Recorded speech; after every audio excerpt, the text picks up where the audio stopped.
morning. We're standing now at at the entrance to the convention center, Yes. where Mitt Romney is supposed to celebrate his victory. Where does it go from here on? Are you gonna follow them as closely as you did now? I've been spending some time chasing the Republican candidates around the country because I'm not going to let them get away on my watch as chair of the DNC with distorting and mischaracterizing and lying about the president's record.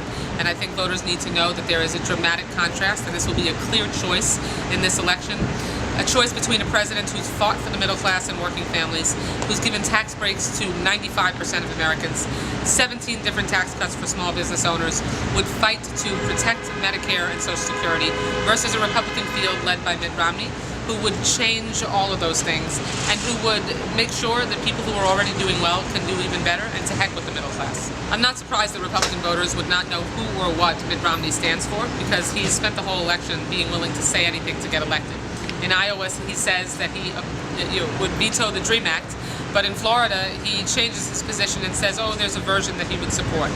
He's consistently said that he would let the housing market, the foreclosure crisis, hit rock bottom and do nothing to help people remain in their homes. He's talked about, in other states, supporting a plan for Medicare that would end Medicare as we know it. Yet this morning he had the nerve to stand in front of Florida voters and tell seniors that he would protect Medicare and Social Security. So he has consistently talked out of both sides of his face.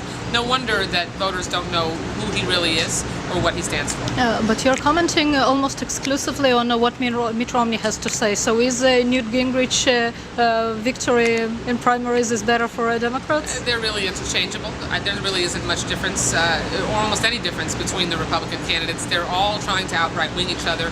They're all embracing the Tea Party. They're all extreme.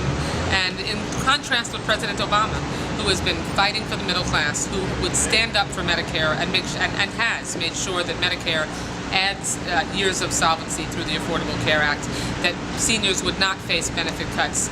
Unlike the Republican field, there's a clear contrast that we're trying to point out, and that's why I'm here. I've heard from some Jewish seniors the same actually things that I've heard from them 3.5 years ago about President Obama. The same rumors, he's a Muslim, they still do not trust him.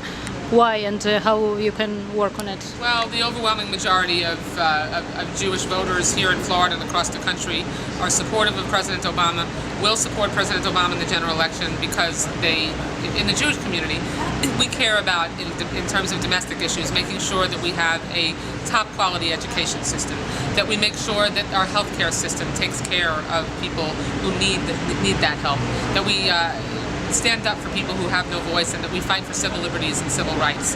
And the Republican field doesn't agree with the Jewish community on any of those issues. And then when it comes to Israel, President Obama has a remark on Israel. The Israeli leadership has repeatedly said that that President Obama has been Israel's greatest friend. And that's why I think, both in terms of domestic policy and on Israel, Jewish voters will overwhelmingly support him in the general election.